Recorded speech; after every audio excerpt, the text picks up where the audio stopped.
Welcome to recipes in my way. இன்றைக்கி நம்ம அருமையான சுவையில் பாவக்காய் மசாலா சாதம் தான் செய்ய போகிறோம். பாவக்காயே பிடிக்காதவங்க கூட விரும்பி சாப்பிட்ற மாதிரி ரொம்ப சுலபமாக இதை எப்படி செய்கிறது, இதுக்கு தேவையான பொருட்கள் என்ன பார்க்கலாம் வாங்க. பேனில் ஒரு துண்டு பட்டை, ஒரு ஏலக்காய், 3 வரமிளகாய், காரம் அதிகமாக வேணும்னா இன்னொன்று சேர்த்துக்கோங்க, 2 டீஸ்பூன் மல்லி, 2 டீஸ்பூன் கடலைப்பருப்பு, 2 டீஸ்பூன் உளுந்துப்பருப்பு, 10 முந்திரி. இது எல்லாத்தையும் வாசனை வர்ற அளவுக்கு வறுத்துக்கலாம், கருகாத அளவுக்கு வறுக்கணும்.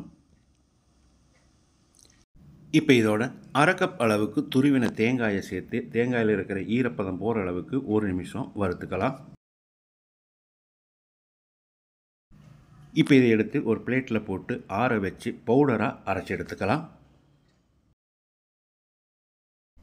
வாணலியில் 3 டேபிள் ஸ்பூன் எண்ணெய் ஊற்றிக்கலாம். 1 டீஸ்பூன் கடுகு, அரை டீஸ்பூன் சீரகம், 2 கொத்து கருவேப்பிலை, 3 பல் பூண்டு பொடியாக நறுக்கினது, 1 பிஞ்ச் அளவுக்கு பெருங்காயத்தூள், 3 டேபிள் ஸ்பூன் நிலக்கடலை. ஒரு 10-20 செகண்ட் இதை பிரட்டி விட்டுடலாம். மீடியம் சைஸில் 2 பெரிய வெங்காயத்தை போட்டு லேசாக செவக்கிற அளவுக்கு வதக்கிடலாம்.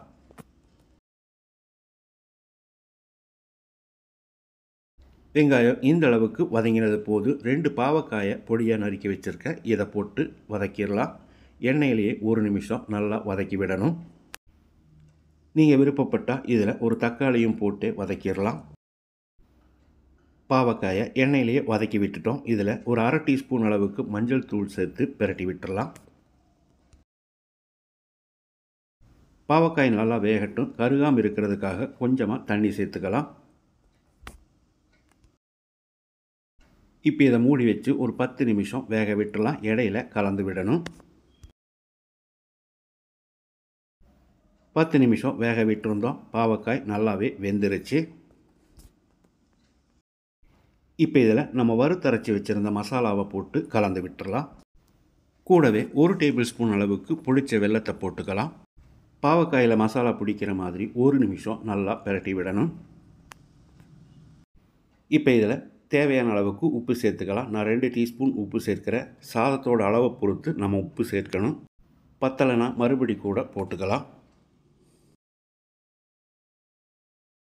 இப்போ இதில் சாதத்தை போட்டுடலாம். 4 கப் அளவுக்கு சாதத்தை எடுத்து வச்சுருக்கேன், இதை போட்டு பிரட்டி விட்டுடலாம். சாதம் கொஞ்சம் உரப்பாக வேணும்னு நினச்சிங்கன்னா ஒரு அரை கப் அளவுக்கு கம்மி பண்ணிக்கோங்க. ஸ்டவ்வில் தீயை குறைச்சி வச்சு ஒரு 2 நிமிஷம் நல்லா பிரட்டி விடணும். இந்த அளவுக்கு பிரட்டி விட்ட பிறகு அரை எலுமிச்சம்பழத்தோட சாறையும் புழிஞ்சு விட்டுக்கலாம். கூடவே பொடியாக நறுக்கின மல்லி இலையும் போட்டு கலந்து விட்டு இறக்கிடலாம். லஞ்ச் பாக்ஸுக்கு பொருத்தமாக அருமையான சுவையில் நான் செஞ்சுருக்கிற இந்த பாவக்காய் மசாலா சாதத்தை இதே மாதிரி இதே அளவுகளோடு நீங்கள் செய்து பாருங்கள். இந்த வீடியோ பிடிச்சிருந்தால் லைக் பண்ணுங்கள், கமெண்ட் பண்ணுங்கள், ஷேர் பண்ணுங்கள். சப்ஸ்கிரைப் பண்ணாதவங்க சப்ஸ்கிரைப் பண்ணுங்கள். மறக்காமல் பெல் பட்டனை கிளிக் பண்ணுங்கள்.